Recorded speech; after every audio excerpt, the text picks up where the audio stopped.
संत मत्ती के सुसमाचार अध्याय 18 वाक्यांश 1 से लेकर 5 और 10। उस समय शिष्य यीशु के पास आकर बोले, स्वर्ग के राज्य में सबसे बड़ा कौन है? यीशु ने एक बालक को बुलाया और उससे उनके बीच खड़ा कर कहा, मैं तुम लोगों से यह कहता हूँ, यदि तुम फिर छोटे बालकों जैसा नहीं बन जाओगे तो स्वर्ग के राज्य में प्रवेश नहीं करोगे। इसलिए जो अपने को इस बालक जैसा छोटा समझता है वह स्वर्ग के राज्य में सबसे बड़ा है, और जो मेरे नाम पर ऐसे बालक का स्वागत करता है वह मेरा स्वागत करता है। सावधान रहो, उन नन्हों में एक को भी तुच्छ ना समझो। मैं तुमसे कहता हूं, उनके दूत स्वर्ग में निरंतर मेरे स्वर्गिक पिता के दर्शन करते हैं। प्रभु यीशु का पवित्र सुसमाचार है। पुनर्जीवित प्रभु यीशु ख्रिस्त में विश्वासी भक्तों सभी को जय यीशु। इस पृथ्वी पर वर्तमान माहौल में एक और कुछ लोग ज्यादा से ज्यादा लाइक, कमेंट और सब्सक्राइब की खोज में लगे हैं, जिससे कि उन्हें पूंजी की प्राप्त हो। दूसरी ओर पवित्र बाइबल में यीशु हमसे कहते हैं, सर्वप्रथम तुम ईश्वर के राज्य की खोज और धार्मिकता की खोज में लगे रहो, बाकी चीजें तुम्हें यूं ही मिल जाएगी। पृथ्वी पर अपने लिए पूंजी जमा नहीं करो जहां मूर्छा लग जाता है, कीड़े खाते हैं और चोर धन की ताक में रहता है। इसलिए तुम स्वर्ग में अपने लिए पूंजी जमा करो जहां ना मूर्छा लगता है, ना कीड़े खाते और ना चोर धन की ताक में रहता है।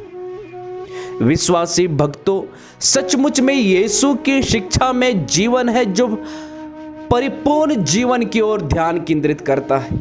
इसलिए बहुत सारे लोग अपनी अपनी समस्याओं को सुलझाने के लिए यीशु के पास लाते थे, परंतु उनमें से कुछ लोग प्रभु यीशु की परीक्षा लेते थे, जैसे फरीसी और सदुकी स्वर्ग से चिन्ह मांगते थे।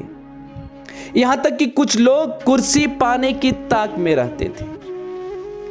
आज के सुसमाचार में हमने सुना, यीशु के शिष्य यीशु से पूछते हैं, स्वर्ग राज्य में सबसे बड़ा कौन है? यीशु उन्हें जवाब देते हुए उनके बीच में एक बालक को खड़ा करते हैं और कहते हैं, यदि तुम फिर इस बालक जैसे बनोगे तब तुम स्वर्ग राज्य में प्रवेश करोगे। एक बात सच है, जिस घर से व्यक्ति आता है उस घर के बारे में उस व्यक्ति को अच्छी जानकारी होती है।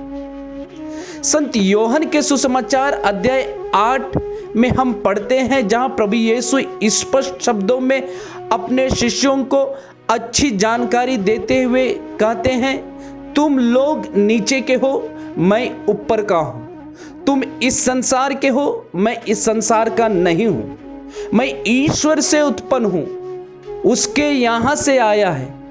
उसने मुझे भेजा है जिससे कि मैं उसकी इच्छा को पूरी कर सकूं। पिता परमेश्वर ने अपने बेटे प्रभु यीशु को क्यों भेजा? पिता परमेश्वर ने अपने बेटे प्रभु को इसलिए भेजा जिससे कि आपको और मुझे पाप से मुक्ति मिले। हमें स्वर्ग राज्य ले जाने के लिए उन्होंने अपना सिंहासन छोड़कर इस धरती पर आया। इसके लिए यीशु स्वयं हमें रास्ता दिखाते हैं और हमसे कहते हैं, तुम इस छोटे बालक जैसे निर्मल बनो। धन्य है वे जो अपने को दीनहीन समझते हैं, स्वर्ग राज्य उन्हीं का है। धन्य है वे जो धार्मिकता के कारण अत्याचार सहते हैं, स्वर्ग राज्य उन्हीं का है। इसलिए प्रभु यीशु आगे कहते हैं, जो पौधा स्वर्गिक पिता ने नहीं रोपा है उसे उखाड़ा जाएगा। इसलिए तुम पूर्ण बनो जैसे तुम्हारा स्वर्गिक पिता पूर्ण है। आमीन।